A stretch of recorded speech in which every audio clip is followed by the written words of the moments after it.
Hello, everybody. I'm really excited to be here, talk to you about what we've been up to for the last 3 years. I am Billie Goldman. I am with the Partner Marketing Organization at Intel, and am very lucky to work with Toshiba as my partner. I'm Josh Brandau. I'm VP of Media Strategy at Prix. It's hard to say, by the way. You're forgiven. So, as a brand marketer, as we heard yesterday, my main goal is really to create an emotional connection with that 18 to 34-year-old audience. And I really, when I reached out to Pierre and Odell, wanted to not only reach that audience, but create an unexpected experience that would exceed their expectations. We have a real challenge as Intel. We are number 9 on the Interbrand list of brands. Great place to be, really happy to be there, but we are moving down that list and we are losing relevance every day, especially with this 18 to 34-year-old audience. They know of the Intel brand and they expect it to be everywhere. And that's the thing. They hold their phone and they think it's there. They think it's in their computer. They just assume it's everywhere. Toshiba has a bigger problem. The average age of a buyer of a Toshiba laptop, and this is probably about 2 or 3 years old at this point, is 52 years old. So that millennial thinks, oh yeah, Toshiba, that's this brand for my dad. And that's a real problem. We need to reach that audience. Yeah, so we were really excited because we had essentially 2 gigantic technology corporations that had to work together. And the brief for us was, we really want to be cool to 20-year-olds. And we said, okay, well, you're an ingredient brand, and Toshiba is cool with people's dads. So thanks for the challenge. So essentially what we came up with after a lot of back and forth was this idea that you can't be cool, essentially, if you're these 2 brands and you're saying you're cool. You have to make the kids that are going to be interacting with this cool. And how do you do that? You just create something in which you can help them be cool to their friends. That was effectively the strategy that we went with to begin with. All right, we're going to go ahead and play a case study for you just to give you a taste of what we've been doing for the last 3 years. Rick, can you roll that for me? How can you take one of the most iconic campaigns of all time and revitalize it for a new generation that uses computers mostly for social media, movies, and video games? Introducing Inside Films, a partnership between Intel and Toshiba that launched the idea of social films, Hollywood-quality productions combined with social media features. The first project was a thriller. It told the story of a girl named Christina Parasso who was kidnapped and locked inside a dark apartment by an unknown stranger.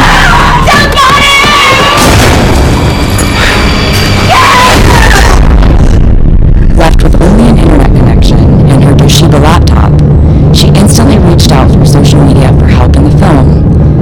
In real life, the character used the same channels to talk to the audience, 24/7. Hashtag Save Christina Parasso even becomes a global trend on Twitter. To all my new friends, thank you. It's what's inside that matters. To keep social film fresh, Inside Films radically switched genres in 2012, launching a fantastical romantic story called The Beauty Inside. The movie told a story of Alex, a man with a strange condition. He wakes up every day in a different body. They say it's what's on the inside that counts. Well, it's kind of hard to count when nobody can see your insides. One day, Alex falls in love and struggles with how to have this relationship. And because Alex has a different body every day, we even invited the audience to play Alex in his most intimate moments. I called her 3 times today. Her voicemail picked up. I hung up every time. To surprise and delight the audience once again, we followed that with a comedy called The Power Inside. Celebrating the most powerful Intel chip to date, the strange story told of an unusual kind of alien invasion, and of the only guy with the right internal strength to defeat the bad guys.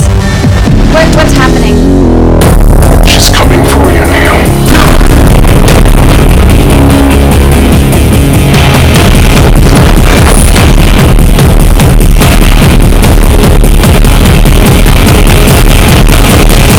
whole world is relying on you. Do you understand me? The whole world, Neil? I need a little bit more time. I think a little bit more time, and I'm okay. I'll be in, I think. Running for 3 consecutive years, Inside Films is the world's longest-living and most successful branded content campaign ever. It has reached more than 200 million views worldwide, won Effies, multiple Cannes Lion Grand Prix, and was the first advertising campaign to ever win an Emmy competing against regular entertainment programming. A proof that when branded content is at its best, the audience won't just watch your commercial, they'll fall in love with it.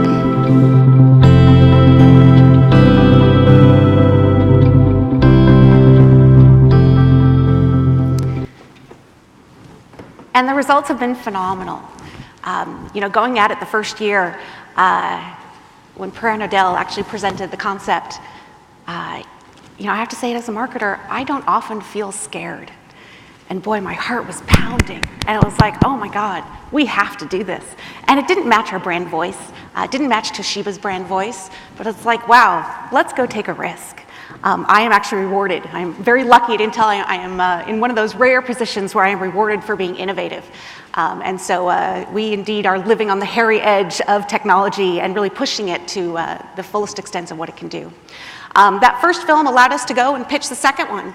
And we achieved 70 million views, won 11 Lions at Cannes, 3 of those Grand Prix, the Emmy, which was fabulous. And our third, The Power Inside, the results are still rolling in. But we're almost at 74 million views at this point. Our average age for all of these films has been 23 years old. We're squarely hitting our target audience. 523 articles worldwide. When we originally started, we had 187 on the first one, something like 300 on the second, and they just continue to grow. I mean, people are starting to get it. They're really starting to respond. We actually had 2 hours of broadcast syndication coverage. So this is broadcast coverage around the world on television, news stations, morning stations, covering this as a topic. I have in here 93% positive sentiment on YouTube. I don't know if you check out the comments on YouTube, but people are mean. It's very rare to see something that actually gets 93% positive sentiment. And the product that we actually sold in to Best Buy because of this campaign actually sold out, which is a fabulous place to be. Having a campaign that not only goes and does the brand awareness, preference, and purchase consideration all the way down to demand. I think from my perspective, it's interesting as we've evolved over the course of the 3 different campaigns, or I guess they're the same campaign, but they're just different ideas. Essentially, a lot of things had to change. So a lot of the third-party vendors that they use to track, to see how effective things are, we had to work with them because there wasn't really any metrics in place for a lot of the things we were doing in the beginning. And we've slowly but surely gotten them there, so that builds a lot of trust internally within both of their organizations. And then also the ability, from a Twitter perspective and Facebook perspective, to just grow your audience year over year, and then bring them with you, regardless of the different kinds of content. That helped us achieve greater and greater results every year as well. Here you can see some of the industry recognition as far as the awards that we have won, and the number just keeps growing, and hopefully The Power Inside will do just as well. Exciting. I think the best thing is that, and I called out an article here that was actually written by iMedia, is that we have a platform. We've created a platform for success, a repeatable success. And not often in the marketing world do you actually find a campaign that is repeatable, scalable, and just continues to grow and get better. And this audience, not only recognizes that it's advertising, they recognize that it's from Intel and Toshiba, but they just want more. And the recognition online is pretty significant. Seeing comments like from a 13-year-old who's watched the film and posts online, wow, I just realized my computer is a Toshiba. From a brand perspective, just makes my heart go melt, it really does. Very exciting. So a platform for success. We do continue to innovate. Every time we're really pushing the edge. I know you're tired of hearing that word. Our media mix, I don't know if you want to talk to that. Yeah, so I think for a lot of people here, the most interesting thing would be, okay, how one, we could have talked about this for quite some time, but how do you get two companies like that to do this kind of thing? And I think that the short answer from my perspective is that we just got really lucky. There was a lot of money and they needed to spend it, but there was also clients that are willing to take a pretty big risk. And since we've kind of established the presence and what it can do year after year, what we're looking at now is that kind of 10% model that we've talked about in terms of what we're going to innovate for every time we launch a new one of these. So at the very least, we're going to do 10% of the spend in something that we have never done before. Part of the reason we've done that is because we've seen the adoption of new technologies come so swiftly from this audience that we're looking to try to capture. So if in the first film we had a very small amount of mobile kind of interaction, in the last film it's 180,000 in the US. It's a gigantic amount of mobile interaction. A huge part of it, what we're seeing is coming from that. So the spend has to shift in that way.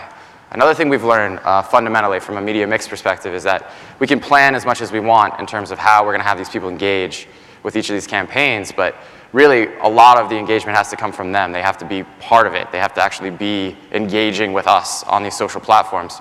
So a lot of our spend has to shift as the campaign evolves, because there's just ways in which they work out very successfully, and then there's ways in which it's a failure. So we have to have people like Billie who are very, very comfortable with getting phone calls at midnight, 1 o'clock in the morning, like, hey, this is going down, this isn't working at all, we need to shift the dollars, and vice versa. And that's shown us a greater optimization. It's not an automated optimization by any means. It's very manual in a lot of ways still. Just to touch on something Josh said there, our first film had 180,000 in the United States that watched on mobile. Our second film, just 1 year later, had 1.2 million. And I wish I had the data to share with you on the Power Inside. I'm expecting it at any moment. So hopefully by the end of this conference, I'll have that data for you, but I expect it again to exponentially be higher. Do you want, I can talk about it. Yeah. So third-party brand involvement. So like any other corporation on earth, you do something really great for them and they make them a lot of money, and maybe they don't have the same amount of money that they had for the next year. So how do you go about funding something that everyone's very passionate about and also making it still an ad, obviously, but organic to the audience we have? So bringing in a lot of third-party brands into the mix in a way in which everyone was happy seemed to be a very effective way in which we could do that. And it started out in a clunky kind of manner because we didn't really have the ways in which we talk about those sorts of partnerships established, at least on our end. And from the first film onto the last one, it's become a far more organic process. It's something we consider in the very beginning from a creative perspective as well from a media perspective. And it's definitely taken a more integrated kind of, I guess, not approach, but it's just far more integrated, honestly, within the storyline itself than it was as kind of an additional element earlier on. How many advertisers out there can actually say that other advertisers have actually paid to be in their advertisement? Not too many. We had Skype and Skullcandy and Fossil Watch and Skullcandy. Did I mention that one? I think that's what we had in the last one. Spotify, I think that was the last one, actually paid to be in the social film in the last one, which allowed us to do some product giveaways and really lead people gently down the path from watching a film to actually buying a computer. I mentioned broadcast syndication as one of the innovations. That's something that we tried this last time and saw great success with over 2 hours worth of coverage worldwide, and we hope to grow that again. And the last here is really exciting for us. We actually were approached by a company in Korea that is interested in buying the rights to The Beauty Inside so they can actually remake the film. And so lots of different opportunities here and just so many opportunities to grow and become better at what we do. I think our next real challenge and how to grow and how to be innovative again will be to take what we have learned as far as driving demand and do that at a worldwide level. I wish there was a single retailer out there, one I could go and negotiate with that would work for the rest of the world, but there really isn't, and Amazon isn't there yet. And retail is a very local effort, and that demand has to happen at a local level. And so really how to scale to that degree is really going to be our next challenge. I think that's pretty much it. That's pretty much it. All right, Thanks. excellent. And 16 seconds, I wish I'd given you guys some time to actually give some questions, but catch me afterwards.